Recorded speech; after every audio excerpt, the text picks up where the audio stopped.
காலை தியான வேளையிலே இணைந்திருக்கிற சத்திய வசன நேயர்களாகிய உங்கள் யாவரையும் ஆண்டவராகிய இயேசு கிறிஸ்துவின் நாமத்தினாலே நான் வாழ்த்தி வரவேற்கின்றேன். இந்த தியான நிகழ்ச்சிகள் யாவும் உங்களுக்கு ஆசீர்வாதமாக இருக்கும் என்று நான் விசுவாசிக்கிறேன். நீங்கள் இதன் மூலமாய் பயன்பெற்றிருப்பீர்களே, ஆனால் திரையிலே காணப்படுகிற எண்ணோடு கூட தொடர்பு கொண்டு எங்களுக்கு அதை தெரியப்படுத்துவீர்களே, ஆனால் நாங்கள் இன்னும் சிறப்பான நிகழ்ச்சிகளை உங்களுக்கு வழங்க எங்களால் முடியும் என்பதை தாழ்மையுடன் தெரிவித்துக் கொள்கிறோம். இந்த நாளிலே உங்களோடு கூட தாழ்மையின் வெகுமதி என்கிறதான தலைப்பிலே நான் பேச விரும்புகின்றேன். யாக்கோபு எழுதின நிருபம் 4 அதிகாரம் 6 யாக்கோபு இப்படி குறிப்பிடுகிறார். அவர் அதிகமான கிருபையை அளிக்கிறாரே, ஆதலால் தேவன் பெருமை உள்ளவர்களுக்கு எதிர்த்து நிற்கிறார், தாழ்மை உள்ளவர்களுக்கோ கிருபை அளிக்கிறார் என்று சொல்லியிருக்கிறது. தாவீது ஒரு மிகவும் முக்கியமான ஒரு குணாம்சத்தை குறித்து, நமக்குள்ளே உருவாக வேண்டிய ஒரு மனோபாவம், ஒரு குணாதிசயத்தை குறித்து பேசுகின்றார். இன்றைக்கு நாங்கள் அநேக மக்களை நாங்கள் பார்க்கும் பொழுது, அநேகர் பெருமையின் ஆவி உள்ளவர்களாக அல்லது தங்களை குறித்து தாங்களே பெருமை பேசிக்கொள்ளுகிறவர்களாக, சில வேளைகளிலே தாங்கள் செய்த காரியங்களை தங்களுடைய வாயினாலே தாங்களே தம்பட்டம் அடித்துக் கொள்ளுகிறவர்களாக, எப்பொழுதும் மற்றவர்களை குறை சொல்லுகிறவர்களாக, மற்றவர்கள் செய்கிற காரியங்களிலே நல்லது இருந்தாலும் அதை பாராட்டாதவர்களாக இருக்கிறதை நாங்கள் பார்க்கின்றோம். சில வேளைகளிலே அப்படிப்பட்டவர்களை நாங்கள் சந்திக்கும் பொழுது நமக்கு ஒரு அசௌகரியம் உண்டாகிறது. அவர்களோடு தொடர்ந்து பேச அல்லது அவர்களோடு பழக, ஏனென்று சொன்னால் அவர்கள் எப்பொழுதும் தன்னை விட பெரியவர்கள் ஒருவரும் இல்லை, தன்னை விட சிறப்பானவர்கள் இல்லை, தான் செய்வது மாத்திரம்தான் சரி, சிறப்பானது, மேன்மையானது, உயர்வானது, எல்லாரும் அதை அங்கீகரிக்க வேண்டும், எல்லாரும் பாராட்ட வேண்டும் என்கிற ஒரு எதிர்பார்ப்புள்ளவர்களாக இருப்பார்கள். ஆனால் பரிசுத்த வேதாகமம் என்ன சொல்கிறது?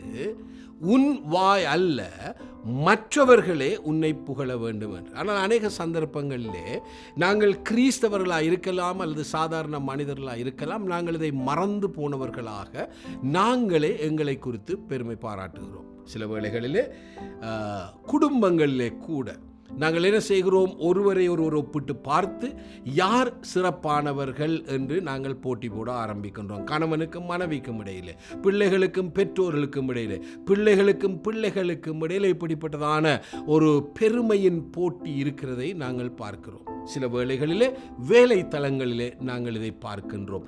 போட்டி இருப்பது நல்லது, ஒரு நல்ல நோக்கத்துக்காக சிறப்பான பங்களிப்பை செய்யும்படி இருப்பது சிறந்தது. ஆனால் அந்த போட்டி மனோபாவம், மற்றவர்களுடைய நான் மேன்மையானவனாக இருக்க வேண்டும், மற்றவர்களை குறித்து நான் எப்படியாவது மற்றவர்களை மட்டந்தட்டி நான் முன்னுக்கு வர வேண்டும் என்கிறதான எண்ணம் தப்பானது. ஆகவே சகபாடிகள் மத்தியிலே அது பிரச்சனைகளை, அசௌகரியத்தை தோற்றுவிக்கும்.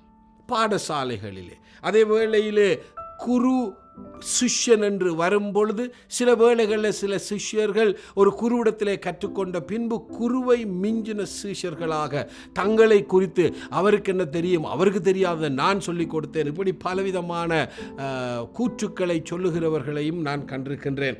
அப்படி குருவை மதியாமல் குருவை மிஞ்சி பேசுகிறவர்கள் இருக்கிறார்கள். அதே வேளையில் ஊழியம் செய்கிறவர்கள் கூட இன்றைக்கு ஒரு ஊழியக்காரனை குறித்து இன்னும் ஒரு ஊழியக்காரன் மட்டமாக பேசுகிறதை, விசுவாசிகள் பேசுகிறதை, தங்களுடைய சபை உயர்வானது, மற்றவருடைய சபை குறைவானது, இப்படி பலவிதமான மட்டங்களிலே நாங்கள் இந்த பெருமையின் ஆவியை நாங்கள் வெளிப்படுத்துகின்றோம். வேதம் என்ன சொல்கிறது? பெருமை உள்ளவர்களுக்கு கர்த்தர் எதிர்த்து நிற்கின்றார். இப்போ நாங்கள் பெருமை அடையும் பொழுது, நாங்கள் எங்களை குறித்து மேன்மை பாராட்டும் பொழுது, நாங்கள் பெருமையான ஆவி உள்ளவர்களாக செயல்படும் பொழுது நாங்கள் 2 காரியம் எங்களுக்கு நடக்கிறது. ஒன்று, நாங்கள் வீழ்ச்சியின் முதல் படியிலே கால் வைக்கின்றோம். ஏனென்றால் வீழ்ச்சிக்கு முன்னானது அகந்தை என்று வேதம் சொல்லுகிறது, பெருமை என்று வேதம் சொல்லுகிறது. ஆகவே நாங்கள் பெருமைப்படுகிறவர்களாக, நாங்கள் எங்களை மற்றவர்களை பார்க்கிலும் உயர்வானவர்களாக எண்ணி செயல்படும் பொழுது நாங்கள் என்ன செய்கின்றோம்?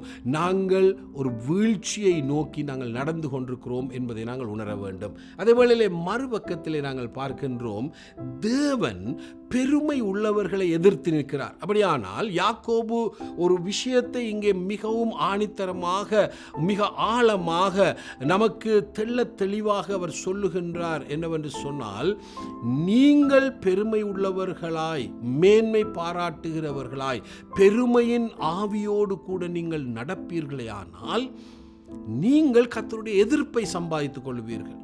அப்படியானால் கர்த்தர் நம்முடைய எதிர்ப்பக்கத்திலே உட்கார்ந்திருப்பார் என்கிறது தான் அதனுடைய அர்த்தம். அப்படியானால் அவரிடத்தில் இருந்து கிடைக்கிற சலுகைகள், அவருடைய ஒத்தாசை நமக்கு இல்லாமல் போகும் என்பது மறுபக்கம்.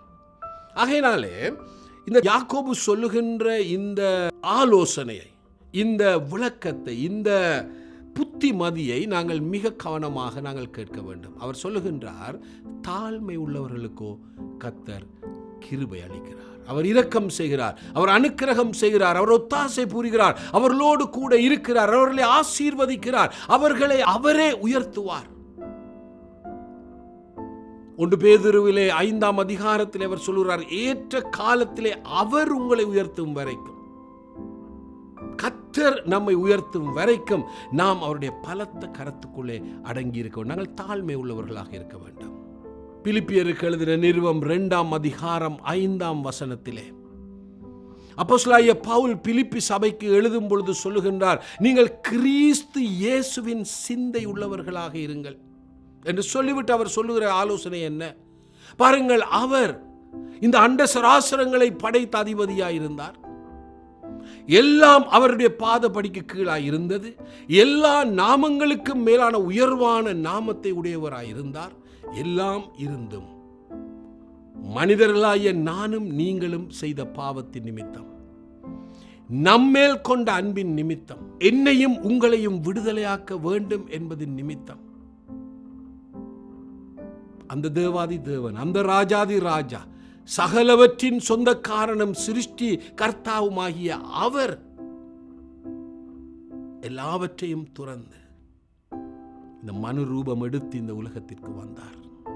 அதை நினைவு கூறுங்கள், அதை சிந்தியுங்கள். மேன்மை பாராட்டக்கூடியவர் அவர். எல்லா மகிமையும் அவருக்கே சென்றடைய வேண்டும். அப்படிப்பட்டவரே தாழ்மையின் சுரூபமாய் எனக்கும் உங்களுக்கும் முன்மாதிரியாய் உலகத்துக்கு வந்தார். அவரை நினைத்துக் கொள்ளுங்கள், அவரை சிந்தியுங்கள், அவருடைய முன்மாதிரியை பின்பற்றுங்கள் என்பது பவுலுடைய அழைப்பு. யாக்கோபு சொல்லுகிறார், பெருமை வேண்டாம், மேட்டிமை வேண்டாம், அகந்தை வேண்டாம், தாழ்மையை அணிகலனாய் தனித்துக் கொள்ளுங்கள். தாழ்மையை பற்றி பிடித்துக் கொள்ளுங்கள். தாழ்மை உள்ள ஆவி உள்ளவர்களாய் இருங்கள்.